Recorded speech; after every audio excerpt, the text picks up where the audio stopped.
Shalom, salam damai sejahtera bagi kita semuanya. Saya berdoa kiranya kita semua mengalami lawatan Tuhan. Dan izinkan saya pada malam hari ini, pada saat ini, membahas tentang hal darah. Karena hal darah ini sering sekali menjadi perdebatan di antara orang-orang percaya, di antara gereja Tuhan. Yang mana satu sisi ada gereja Tuhan berkata bahwa kita tidak bisa makan darah.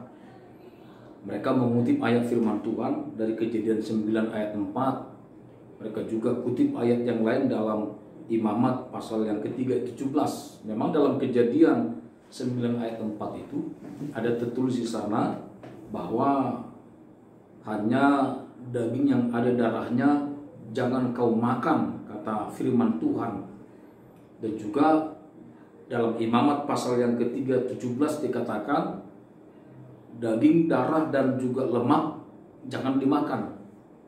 Jadi di sisi lain ada orang berkata bahwa makan darah sah-sah saja, bahwa semua yang diciptakan Tuhan itu halal. Dan itu ada ayat firman Tuhannya di dalam 1 Timotius 4 ayat 45. Saya kan coba baca 1 Timotius 4 ayat 5. Di sana jelas sekali firman Tuhan mencatat seperti ini. Saya akan bacakan seperti ini. Karena semua yang diciptakan Allah itu baik, dan suatu pun tidak ada yang haram jika terima dengan ucapan syukur. Sebab semuanya itu dikuduskan oleh firman Allah dan oleh doa. Nah, sehingga kedua kubu ini sering sekali dengan landasan firman Tuhan dalam kitab Imamat dan juga dalam Kejadian pasal 9 tadi yang berkata tidak boleh makan darah. Sementara kubu yang lain dengan landasan firman Tuhan di dalam 1 Timotius pasal yang keempat tadi berkata boleh-boleh saja.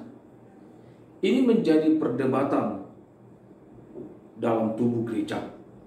Sehingga kita menjadi bingung yang manakah yang benar. Bukankah landasan yang satu juga adalah firman Tuhan, sementara landasan yang lain juga firman Tuhan.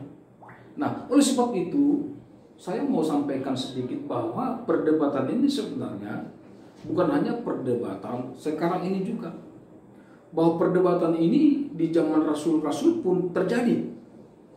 Jemaat-jemaat yang dilayani oleh Rasul Petrus yang masih mengadopsi Taurat, mereka sungguh-sungguh ketat sekali dalam hal makanan. Mereka berkata tidak boleh makan darah. Sementara jemaat-jemaat yang dilayani oleh Paulus berkata boleh-boleh saja. Nah, oleh sebab itu, maka di dalam Kisah Para Rasul pasal yang ke-15 ayat ke-20 dimulai pada ayat yang pertama, maka rasul-rasul itu berdiskusi, bermusyawarah, dan mereka bersepakat bahwa dengan keputusan Roh Kudus, kata Petrus yang menjadi juru bicara pada musyawarah pada saat itu, maka supaya jangan terlalu membebani saudara-saudara kita, maka diputuskan bahwa yang tidak boleh dimakan, pertama darah, yang kedua daging yang mati dicekik, dan juga daging yang dipersembahkan kepada berhala. Jadi ini merupakan keputusan final bahwa orang-orang itu jangan dibebankan dengan pantangan-pantangan yang lainnya, tetapi yang tiga ini kata firman Tuhan, supaya anak-anak Tuhan menghindar dari binatang yang mati dicekik, dan juga dari darah, dan juga dari binatang yang dipersembahkan kepada berhala. Ini merupakan keputusan yang dibuat oleh Roh Kudus lewat rasul-rasul.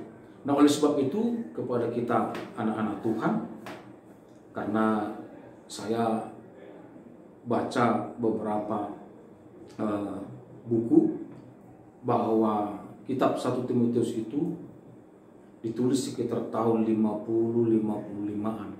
Sementara kitab Kisah Para Rasul ditulis oleh Lukas itu sekitar di atas tahun 60 ke atas. Berarti berarti keputusan yang diambil rasul-rasul itu menjadi keputusan yang final, bahwa setiap anak Tuhan, saya harapkan, dan firman Tuhan juga harapkan, supaya kita menghindar dari makanan yang dari darah, binatang yang mati dicekik, dan binatang atau makan atau daging yang dipersembahkan kepada berhala. Semua itu kita hindari, supaya hidup kita berkenan kepada Tuhan dan kita bisa menyukakan hati Tuhan. Kiranya penjelasan saya ini bisa sedikit memberikan uraian, memberikan literasi, menambahkan edukasi kepada kita seluruhnya sebagai anak-anak Tuhan. Terima kasih. Tuhan Yesus memberkati kita semuanya. Haleluya.